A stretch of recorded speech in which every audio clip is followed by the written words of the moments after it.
Hey everybody, and welcome back to A Brush with Death with me, Casey Hanalei, as your host. This is a series where I sit down, I tell you a true crime story, and I paint a pretty picture at the same time. Now, if you joined us last time, you'll know that I don't actually paint and talk at the same time. I have a nice little split screen over here pretty soon, but before I do that, I want to introduce our guest today, who is Mr. Bob Dylan back there.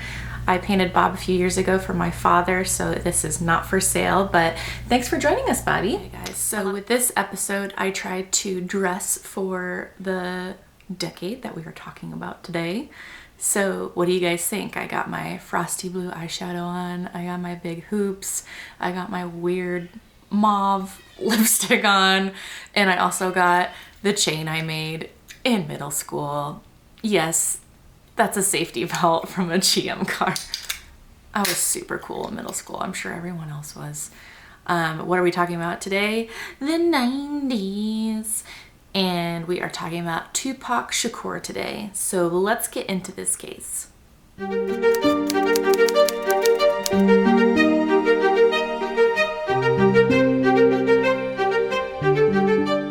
So before we talk about Tupac, I actually want to talk about his mother, Afeni Shakur. Now, for lack of a better term, she was one badass lady. She was a political activist, and she was also a member of the Black Panther Party. In 1969, she was arrested for allegedly planning coordinated attacks against some police stations and offices in New York City. Now, what else was happening in 1969, you might ask? The moon landing was happening, the race against Russia to the moon. The civil rights movement, have you heard of it, was happening, was changing the entire social landscape of our country at the time. The Manson family murders happened in Hollywood in 1969, and also the Woodstock Music Festival. So lots going on, lots of social justice, lots of things happening in our country at that time, and it kind of sets the stage for us for Tupac here. He's going to come along in just about 2 years. So while out on bail in 1971, so this is 2 years later, she becomes pregnant with Tupac and gets acquitted after representing herself in court. So she was one badass lady and brought Tupac into the world at that time. So Tupac was actually born Lesane Parish Crooks, June 16th, 1971. His name was changed when he was only 1 year old. His mother named him Tupac Amaru after a Peruvian revolutionary who died by the Spanish. So when she was asked about it later, she said that she didn't want him to feel like he was just from any old neighborhood. She wanted him to feel like he was part of this large world culture, which was amazing. Later, he changed his name to Shakur after his stepfather, Mutulu Shakur, who was actually another Black Panther Party member and his sister's father. So Shakur actually means, it has Arabic roots, and it means appreciative or thankful. So that's a little extra nugget of information for you guys. So you may be asking where Tupac's father is. So his biological father, Billy Garland, left the family when Tupac was only 5 years old. Tupac later said that he thought his dad was dead his entire life until he showed back up until he was 23, which I'm glad that they got to at least connect a little bit before Tupac was untimely and unfortunately murdered. So back when Tupac was about 5 years old, it was just Afeni supporting the family. And she worked as a paralegal for a while, but then unfortunately she developed a really bad drug habit, and they really struggled for a long time and were on welfare and bounced house to house. So when Tupac was just 13 years old in 1984, the family moved from New York to Baltimore. And this is where Tupac enrolled in the Baltimore School for the Arts. And he later said that this is the freest he'd ever felt, which is amazing for a 13-year-old going through what he was going through. And this is also where he met future actress Jada Pinkett Smith. Are you Team Jada? Or are you Team Will? I want to know. Anyways, so Tupac was writing a lot of poems about Jada. She was actually featured in one of his music videos, strictly for my you-know-whats.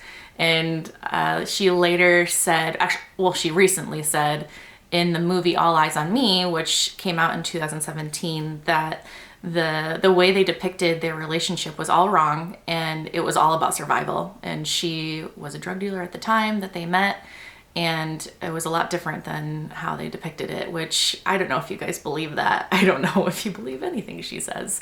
She's coming out with a lot of crazy stuff right now.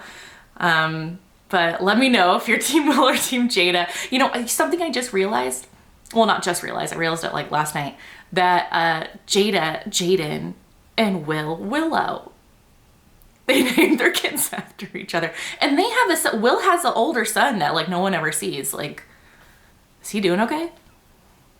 Anyways, let's get back to the story. Hashtag free Britney a while ago. Now we should have hashtag free Willie. Team Will. All right, let's get back to the story. So Tupac's family eventually moved to Marin City, California when he was still a teenager, from Baltimore, Maryland. And this is where his mother, unfortunately, developed even further into her drug habit. She was good for a while, and then it became even worse.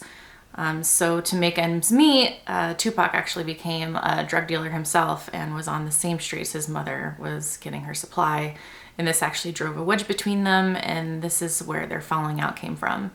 Luckily, eventually they had a reconciliation and they came back together, but this is where that big split happens.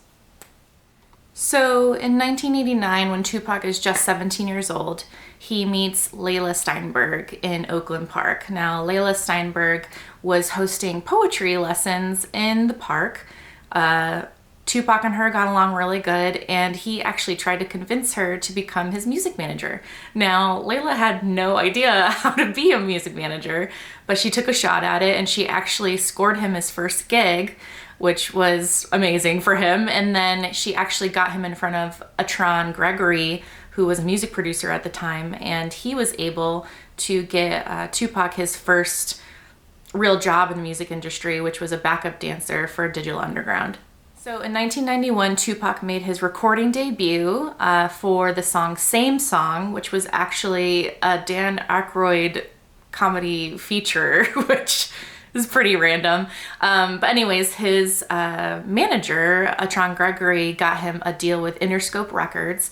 And in 1991, same year, he came out with his first studio album, Tupacalypse Now, which didn't do as well as other records, obviously, because his other records are super famous. But this one sold a respectable 500,000 copies and really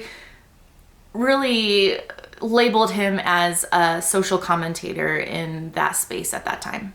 In August 1992 is when Tupac's first run-in with the law, or at least that I could find, happened. He was involved in a fight, or these kids attacked him in Marin City, and unfortunately a 6-year-old was killed in the action. Tupac didn't pull the trigger or anything like that, but he was reportedly inconsolable about this death. Later in 1995, the family actually brought a civil suit against Tupac for $300,000 to $500,000. It was settled out of court and was paid by an unknown source. Some people think it was his his record label that he got later, which was Death Row Records. Let's fast forward a few months from August 1992 to February 1993. Tupac released his second record, which was named Strictly for My, you know what, fill in the blank. This hit gold status by the end of the year and hit platinum in 2021. So, side note, guys, in my research, I found just a handful of places that said that Tupac really liked Irish music. Is this true? It said he especially liked the soulful melodies and heartfelt lyrics of U2's Bono, which seems a little far-fetched, but it is Tupac we're talking about, and he was a very emotionally intelligent person, so maybe it's true.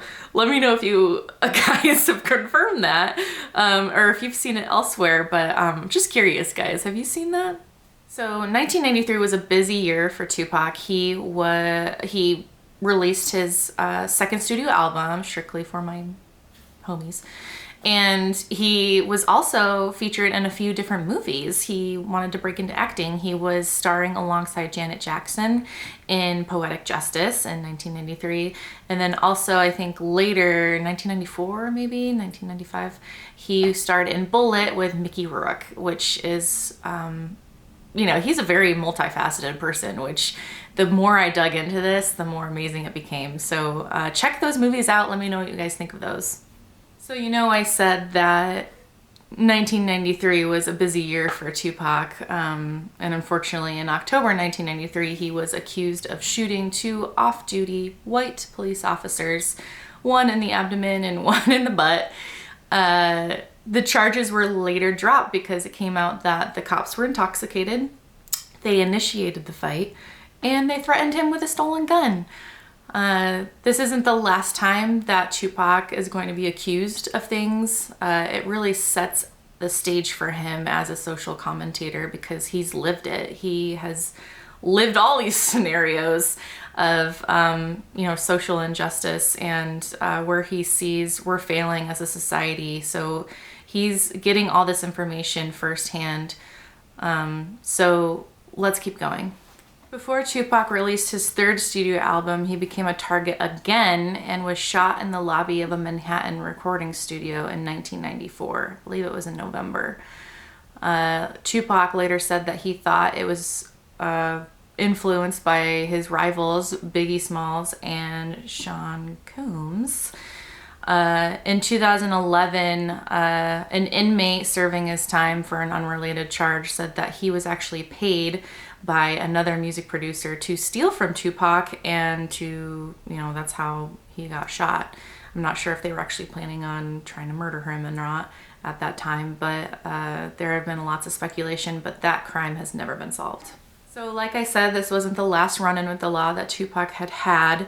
In 1995, he was actually sent to jail from 1.5 to 4.5 years for allegedly sexually abusing a woman in 1993. Tupac later said that he didn't actually cause the abuse of the woman, but he was there and he should have stopped it. Yeah, you should have stopped it. Like, if you see anything like that, guys, see something, say something, okay? Not because you could go to jail, which you could, but it's the right thing to do. So let's keep moving on. Tupac is in jail in 1995. So in March 1995, when Tupac was still in jail, he released his 3rd studio album, Me Against the World, which featured a lot of top hits and reached several top 100 charts, including Dear Mama, which is arguably one of his most famous songs, which reached number 9 on the top 100 chart in April 1995. So we all know that Tupac is a very handsome man, so he dated a lot of good-looking girls, including Madonna. Did you guys know that? They dated briefly in 1995, and while he was still in jail, he actually wrote her a letter and broke up with her because of her race, unfortunately. One of their letters actually went up for auction and sold for $100,000, which, who has that letter? Is it Madonna? Did she sell it? I feel like she doesn't need money. Anyways, after that, he married Keisha Morris. They were married while he was still in prison in 1995. They were married for 10 months, and when he was released, they got their marriage annulled, unfortunately, but still remained friends. He then later started dating Kidada Jones, which is Quincy Jones's daughter, sister to Rashida Jones. Sorry, all of your Park and Rec fans. Rashida Jones, and Kidada was actually at the hotel when Tupac was shot, so they were dating at the time that he was murdered. So while Tupac was in jail, Suge Knight would actually visit him pretty often and offered him his $1.3 million bail money if he would sign with Death Row Records. Now, Tupac eventually signed with Death Row Records and was released in October 1995. October 1995, he was released from prison, and Death Row Records was portraying him as this outlaw, but meanwhile Tupac is financing at-risk youth centers and at-risk sports programs and at-risk phone hotlines. He was doing all this behind the scenes and was really showing his character at the time. He seemed like a really good person and was just trying to give back to his community. Fun fact about Tupac, do you know what the tattoo I'm painting, like right over here, thug life across his tummy means? I'll give you a hint. It's a movie that recently came out the last few years. It means the hate you give little infants F's everybody, which was Tupac's mantra for thug life. That's what thug life meant to him, which I think is really inspiring. He thought the children were the future. Children are our future. And we should invest in them and make sure that we are teaching them accordingly and making sure that we are good examples, which I thought is really cool. I didn't actually know that. A friend of mine told me that and said, hey, you should cover this in your case. So a little fun fact for you and a little good tidbit about who Tupac was. So in February 1996, Tupac released his last studio album that he would in his lifetime, All Eyes on Me. This album featured his new group, Outlaws, and actually Dr. Dre produced his #1 hit, California Love, which is arguably his most famous song. All Eyes on Me reached double platinum status 5 times in a row and hit certified diamond status. Platinum, gold, platinum, diamond status, which means 10 million streams and views.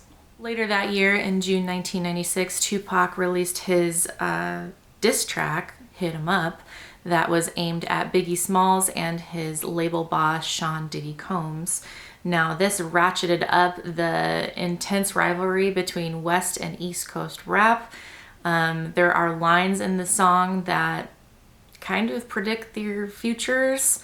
Grab your Glock when you see Tupac. Call the cops when you see Tupac. Who shot me?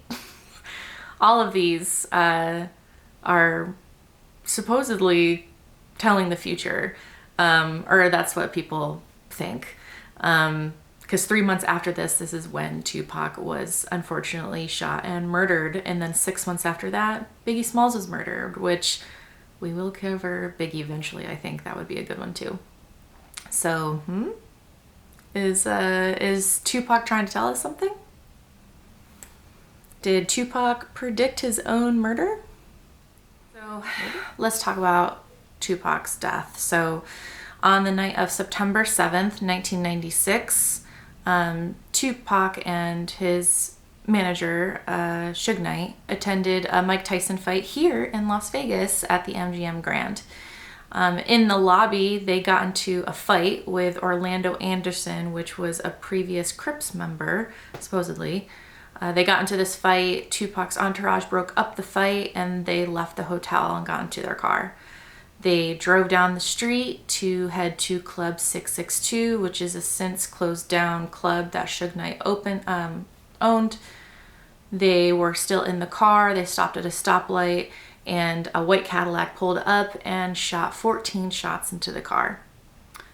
4 shots hit Tupac, 2 in the chest, 1 in the arm, and 1 in the thigh. One of the chest wounds actually punctured his lung, and a bullet fragment did hit Suge Knight in the head, but he was relatively unscathed. Tupac was then taken to a nearby hospital where he was kept alive for 6 days. And then his poor mother had to make the decision to pull the plug, basically, and he died on September 13th, 1996 at 4:03 p.m. The official cause of death was cardiac arrest. So, Tupac's body was cremated. His old band, Outlaws, actually said that they rolled him up in a doobie and smoked him in his honor. Can you imagine, like, little Jimmy rolling up Grandpa and smoking him? No, I cannot. What a way to honor someone. If that's what you want, make sure you clearly state that in your will. I want to be smoked.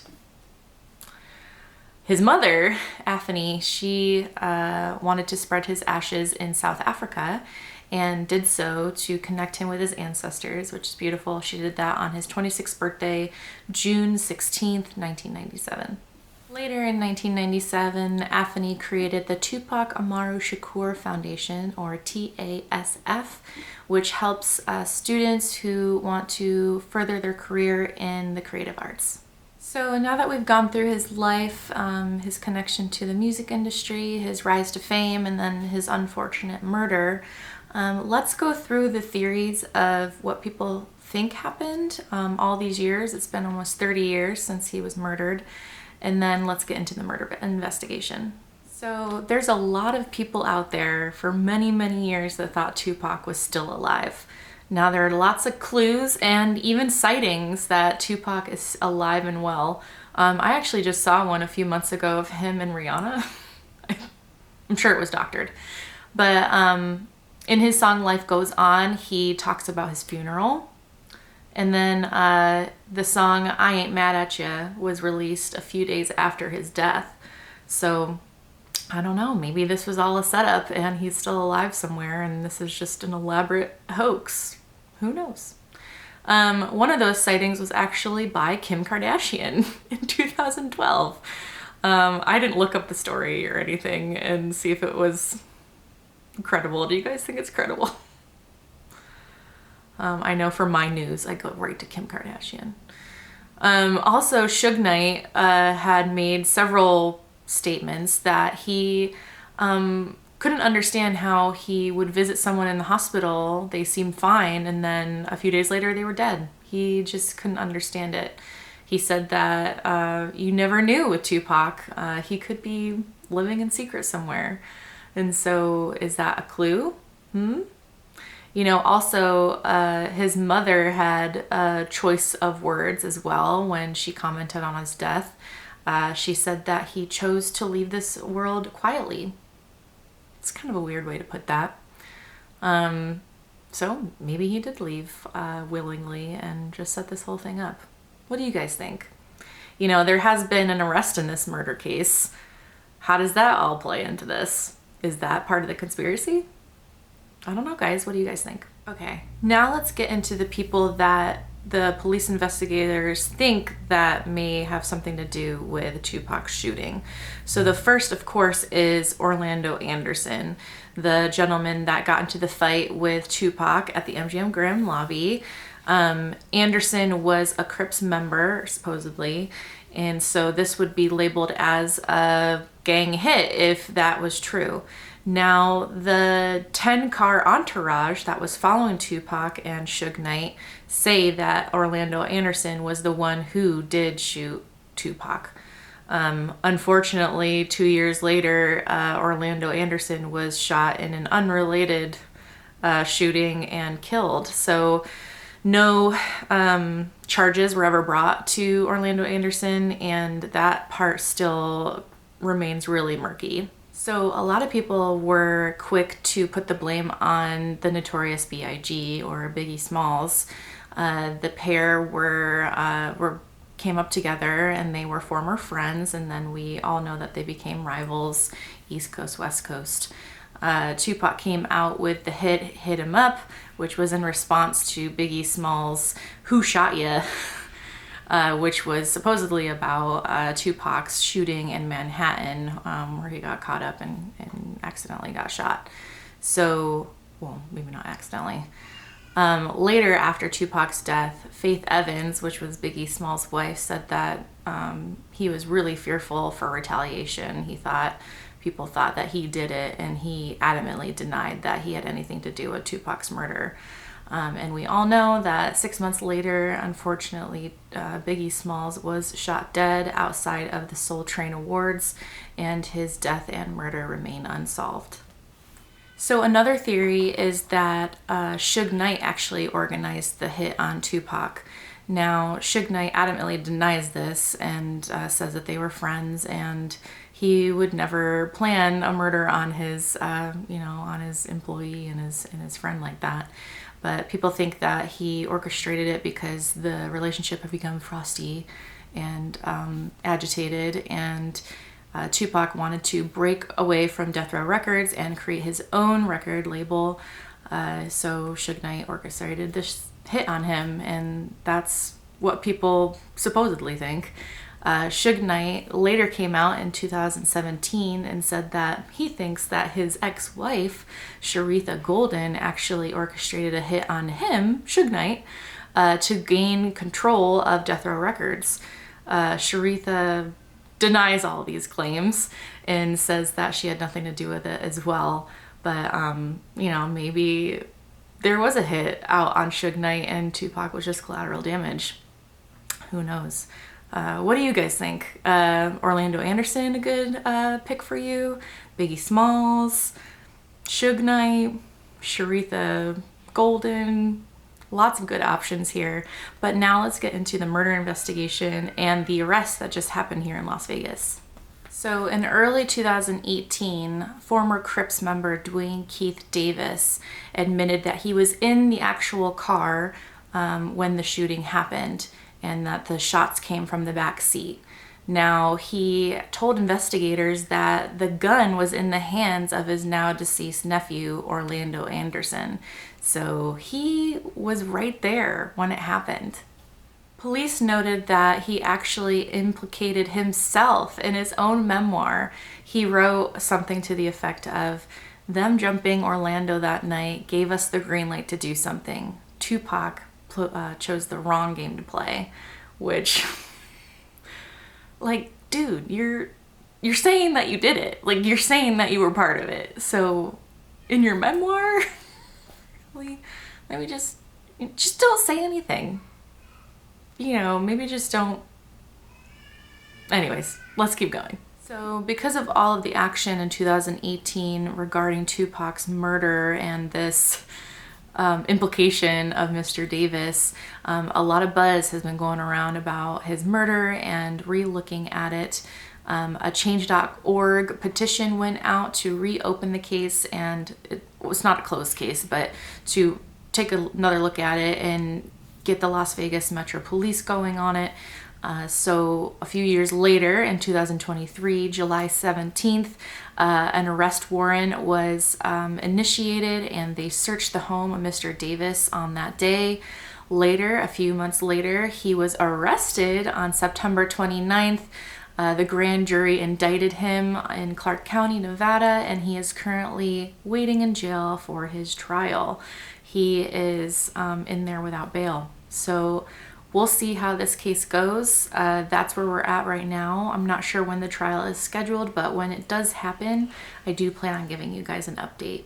So let me know what you guys think of all of this. There's a lot of theories. Is he still alive? Did other people have a part in this plot to kill Tupac? Suge Knight, his ex-wife, Biggie Smalls, lots of people involved. So let me know what you guys think. I do want to close with a few nice, memorable things about Tupac before we close this case out. So if I didn't mention it, Tupac was only 25 years old when he passed away. And that was so much to accomplish, only 25 years old. Like, what were you doing when you were 25? Are you 25 yet? What was I doing when I was 25? Nothing. Nothing important anyways. So Tupac, he released 4 albums in his lifetime, 21 total after he passed away. 10 of these reached platinum, multi-platinum, and diamond status, which is incredible. And he also was identified as the 45th most selling artist of all time. That's 75 million records sold of Tupac's work. Wow. In 2017, he was I was gonna say indicted, inducted into the Rock and Roll Hall of Fame, and he was selected the first year he was eligible for that. So congrats to Tupac. I'm sure his mom is so proud of him. So I actually want to close with a quote that a professor said recently about Tupac. It's Mark Anthony Neal, who is from Duke University. He said, "After all these years, people are so in need of closure for this young man. Tupac himself was a thoughtful, politically minded, and skillful actor. Unfortunately, we never got to see the true promise of who he could have become. He deserves better." I agree. He deserves better, and we deserve better. Hopefully with the conclusion of this trial of Mr. Davis that we get some closure from this and someone is held responsible for Tupac's death. It was definitely untimely, and who knows what he could have accomplished if he was still alive today. He would have been 53 years old today. Wow. So guys, I hope you enjoyed this episode. I hope you enjoyed the painting that was over here. If you want a copy of the painting that I created during this episode, you can go on my website at honolayartworks.com and snag yourself a copy there. If you want it personalized, just leave me a note and I'll personalize it for you and sign it. Thank you so much for joining me today, and I hope to see you guys at the next episode. Bye guys!